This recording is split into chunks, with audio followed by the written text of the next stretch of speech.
All right, bringing you back to where we were with our hands, completely understanding, obviously, that your hands are not available to you. You can attempt this too at home, not maybe with as much confidence with the paper, because the watercolor paper does truly give you a different effect, the opportunity for it to absorb. But if you wanted to explore on regular paper, it's completely possible. And to think about all of the things that we had done originally were washes. All of these sections that were filled were very simply overwatered paint that was fluid enough to fill the space.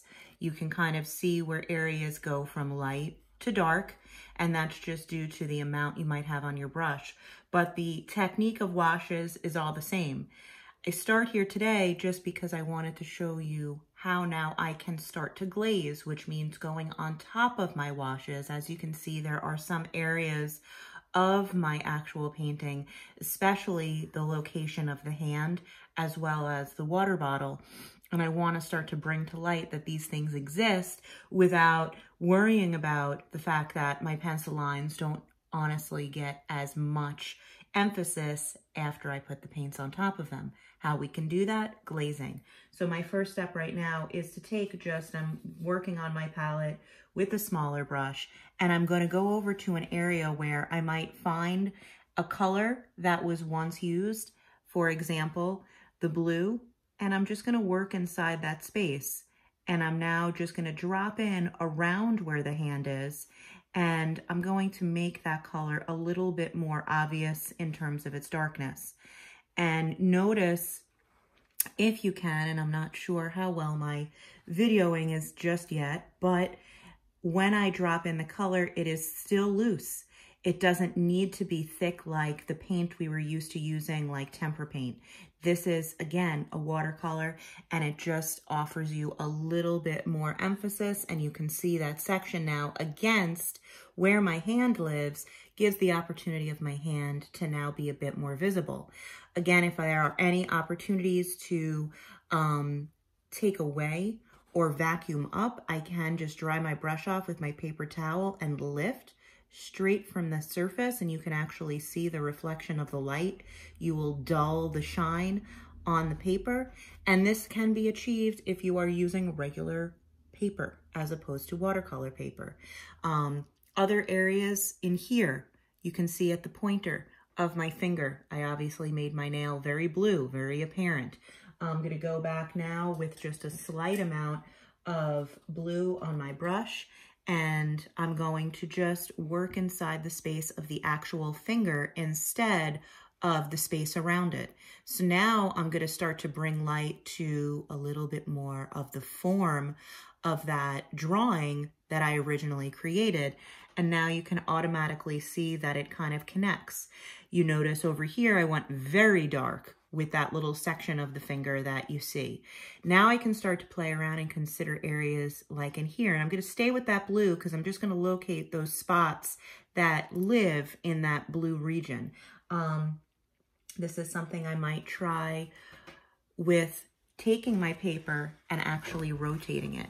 This gives me a little bit more comfort now to say, okay, I'm going to take a little bit of this color and I'm just going to pull it. I'm not doing much more than just letting, you'll notice the little, kind of almost dabbing my watercolors. And by doing that and then actually visiting my water cup, I'm going to continue to pull that watercolor all the way into the space of the form of my finger. So now it's kind of allowing more of a graded wash to happen, or with the color technique right over that surface. And there it is. So this is just, again, trying to draw a little bit more emphasis to the fingers and the hands, as well as the area around it, revisit some of those things.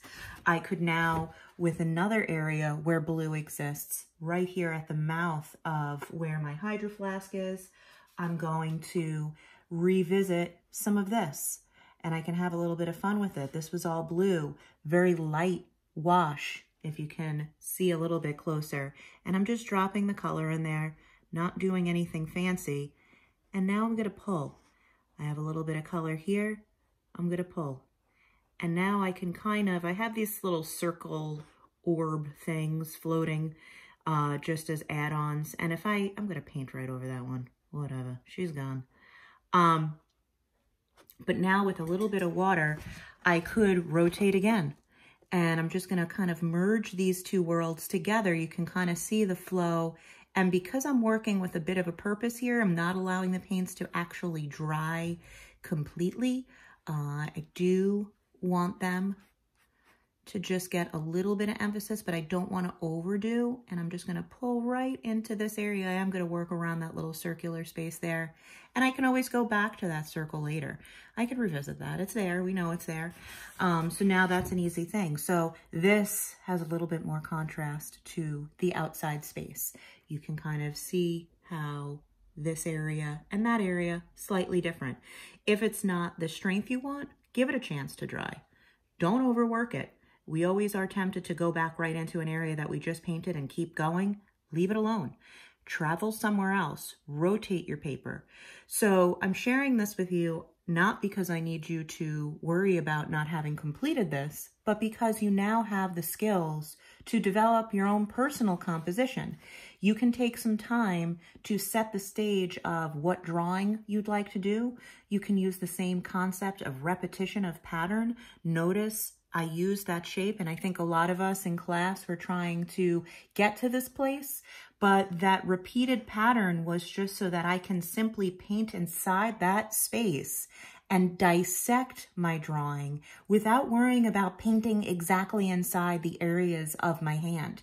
Eventually, I get back to that and I start to focus in on the form of the hand and where things are. I just located my wrist. I love that I have this little bit of backwash. I'm going to zoom that in a little bit more.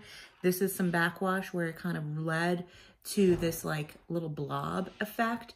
Really cool stuff that can sometimes happen when you allow your paintbrush to have that water on it. It gives it a chance to just kind of be more free and more available to developing some interesting design and effect without really you realizing until after it dries. A lot of that spontaneity with watercolors is what makes it so interesting. So again, you might not have watercolor paper. You don't have to put an order in on Amazon. These are not essentials, but they are just a chance for you to explore on your time if you are interested in trying to work with this medium if you have it available to you. And I'm going to also add in some other videos of basic supply projects that we are going to be working on. But I thought because this is kind of where we left off, and this was where I kind of led you with your drawings, your hand drawings, I wanted you just to, again, see how you could have developed this further. And again, if you wanted to take this upon yourself to have a little fun with your time, you can definitely do this. So again, this is not required. I just wanted to share this with everybody today to show you how to glaze on your washes that you created on your watercolor paper.